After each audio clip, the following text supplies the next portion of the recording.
Hi guys, first episode में हमने 1 से 20 क्वेश्चंस तक देखा था। इस वीडियो में हम 21 से 40 क्वेश्चंस तक देखेंगे। तो आइए शुरुआत करते हैं एपिसोड 2 की।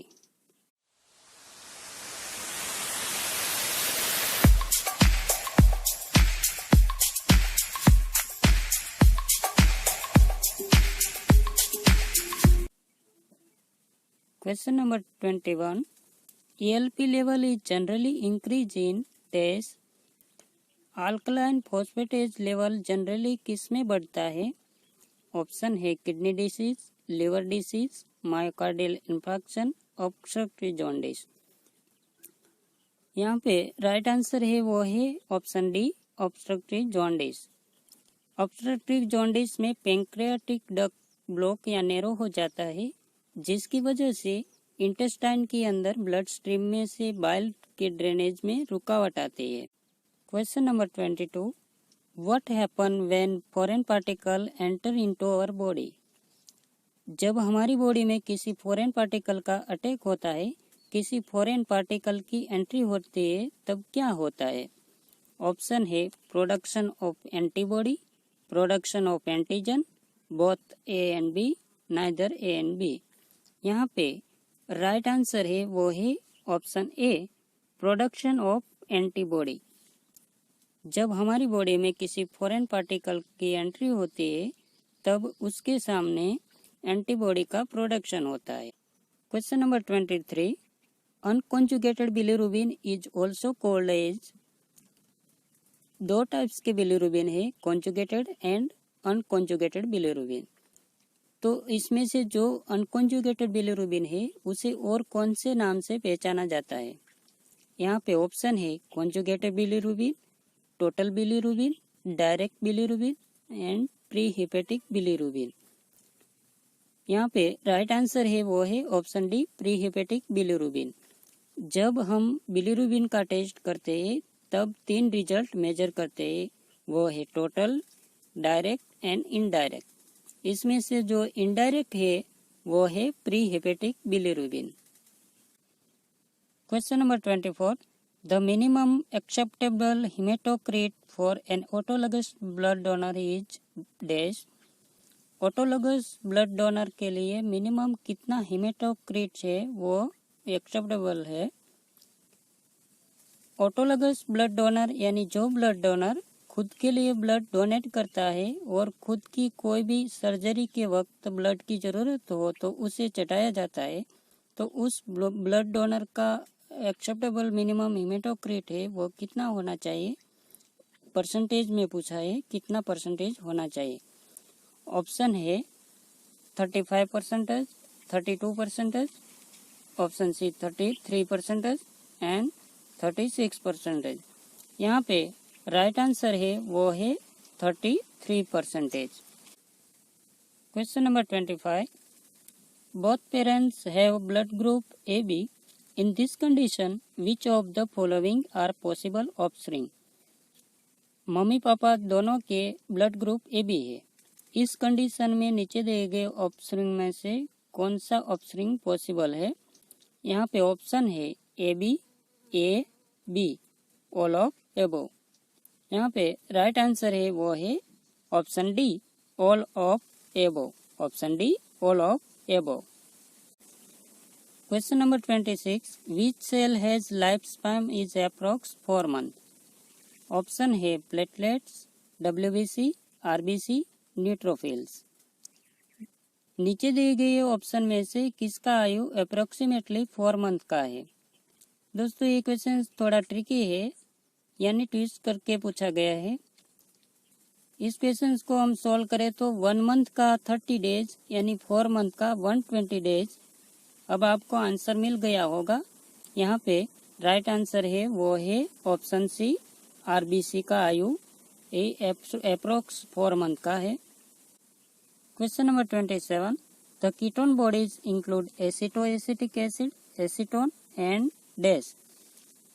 3 कीटोन बॉडीज है, 2 यहाँ पे दिया गया है और एक नीचे दिए गए ऑप्शन में से है, तो वो कौन सा है? हमारे ऑप्शन है lactic acid, oxaloacetic acid, acetic acid, 3 hydroxy butyric acid. इन 4 ऑप्शन में राइट आंसर है वो है option D 3 hydroxy butyric acid. Question number 28, donor sample must be store in transfusion service for what period of time after transfusion.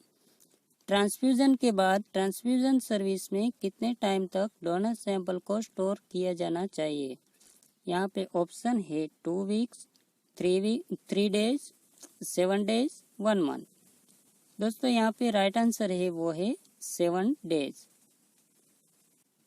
Question number 29, what is the other name of factor 13।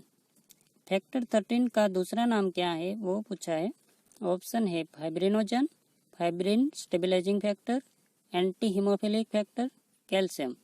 यहाँ पे right answer है वो है option B fibrin stabilising factor. Question number 30, agglutination with both NTA and NTB typing, it indicates the blood group is। Blood group test करते हैं तब NTA and NTB दोनों में एग्लूटिनेशन मिलता है, वो ब्लड ग्रुप कौन सा है। यहाँ पे ऑप्शन है AB blood group, A blood group, B blood group, O blood group. यहाँ पे राइट आंसर है वो है option A AB blood group. Question number 31, fresh frozen plasma can be utilized till dash. Fresh frozen plasma को कितने time तक use कर सकते हैं या कितने टाइम तक स्टोर कर सकते हैं। यहाँ पे ऑप्शन है 35 डेज, 1 ईयर, 12 आवर्स, 2 ईयर्स। दोस्तों यहाँ पे राइट आंसर है वो है option B 1 year. Question number 32, which strain is use for capsule study. Capsule study के लिए किस स्ट्रेन का यूज किया जाता है। ऑप्शन है India in, negative strain, above A and B, crystal violet. यहाँ पे राइट आंसर है वो है option C above A and B. ये दोनों ऑप्शन सही इसलिए है क्योंकि नेगेटिव स्ट्रेन में ही इंडिया इंक आता है। Question number 33, when using a buffer with a pH of 6.8, each of the serum protein in a electric field migrates towards। जब 6.8 pH का बफर यूज करते हैं तब हर सीरम प्रोटीन इलेक्ट्रिक फील्ड में किस तरफ माइग्रेट करेंगे। यहाँ पे ऑप्शन है positive pole, negative pole, both pole, none of any pole. यहाँ पे राइट आंसर है वो है option A positive pole. Positive pole की तरफ माइग्रेशन करेंगे। Question number 34, which of the following enzymes are present in heart muscle. Heart muscle में नीचे दिए गए एंजाइम्स में से कौन सा एंजाइम होता है। ऑप्शन है LDH, CK, SGOT, above all. यहाँ पे राइट आंसर है वो है एबोव ऑल, यानी SGOT, CK एंड LDH तीनों एंजाइम से वो हार्ट मसल्स में होते हैं। Question number 35, blood glucose level are directly regulated by dash hormone.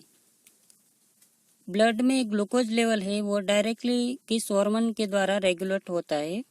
यहाँ पे ऑप्शन है ACTH, इंसुलिन, थायरोक्सिन, हाइड्रोकोर्टिसोन। दोस्तों यहाँ पे राइट आंसर है वो है ऑप्शन बी इंसुलिन। इंसुलिन के द्वारा ब्लड ग्लूकोज लेवल है वो डायरेक्टली रेगुलेट होता है।